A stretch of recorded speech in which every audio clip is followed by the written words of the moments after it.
Hello everybody, it's Karen. Thanks for stopping by today.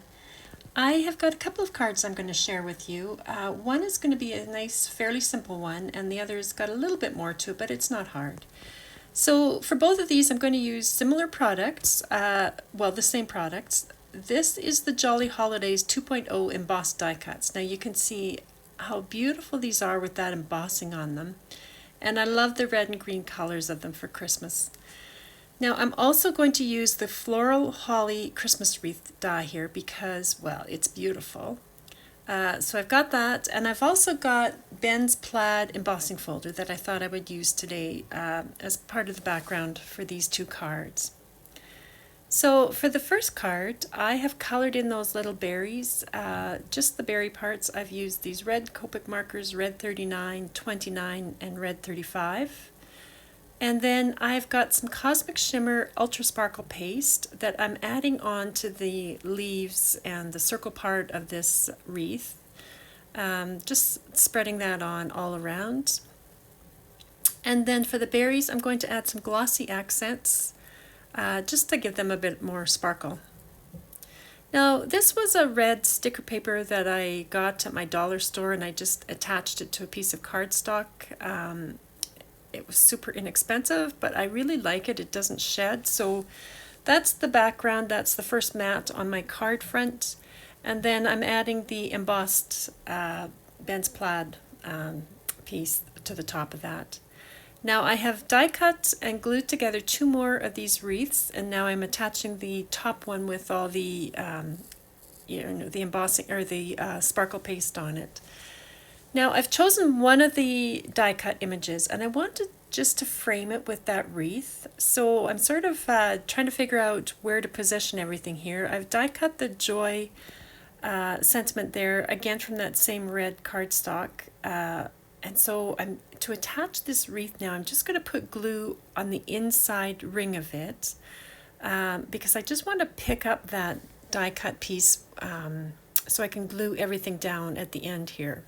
So you'll see what I mean by that in just a minute. So I'm just kind of arranging that or centering that over that die cut image, trying not to obscure too much of Santa, but keep the house in focus as well. So then I can just press down those inside pieces where I've put the glue, and then I can pick up the whole thing and put some glue on the back of that and attach all of it down so I know it's where I want it to go. So that's all I'm going to do there. Just put some glue on and attach it all down. And then I've attached the joy sentiment. I did die cut that from 2 layers of white cardstock as well, so it's raised up a little bit. And then just centering that on the bottom. So a quick and simple card, quite honestly, that one. So there you see it with all the shine from the embossing. Now for the second card, I'm using this Gold Basics 1.0 piece of cardstock, and I've matted the front of my card with that. And again, I'm putting the embossed layer on top of that. And now for this card, I've die cut that wreath from gold, 2 layers of white and then the one of gold, and I'm doing exactly the same thing. I'm attaching that down to the embossed die cut image and then gluing it all down as one piece onto the front of my card. So it was just a bit easier to center everything then. I did put these on under acrylic blocks to help let it set up. And so for this one, I wanted a little bit more. So on the inside, I'm going to add a bit. So I've got a piece of cardstock that is 6 3/4 inches tall by 3 3/4 inches wide there, and I'm scoring it. It's 110-pound cardstock. I think you could get away with 100 pounds though. I'm scoring it at 7/8 of an inch, 1 7/8 of an inch, and 2 7/8 of an inch. And now this is going to give us a pillar to go up the center of the inside of the card.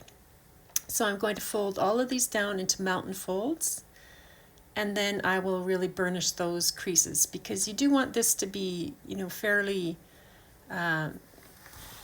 flexible, I guess, to go on the inside. So there you can see that's the pillar shape, and that will go in the very center of the card. Now I've got a couple more pieces there, but all of these are 4 inches wide. So you can see here, 2 of these are 2¼ inches tall by 4 inches wide. That's those 2 there. And then the third one is 2½ inches tall by 4 inches wide. So it's just slightly taller than the other ones. Now this pillar will go right inside the center of the card, right up against that fold line. So I'm putting some glue just on that first fold, all the way up and down that. And then I'm holding it closed halfway in the middle there, and I'm going to put the opened end up right against that fold line. Now you want to be, I'm centering it between the top and the bottom because there is a little bit of a gap there. Now you just want to be sure that you can close the card, that you haven't crossed that center fold line. So I'm just pressing that down, and now I can put some glue on that last remaining fold line there. So you can see it's only on the first part of that fold.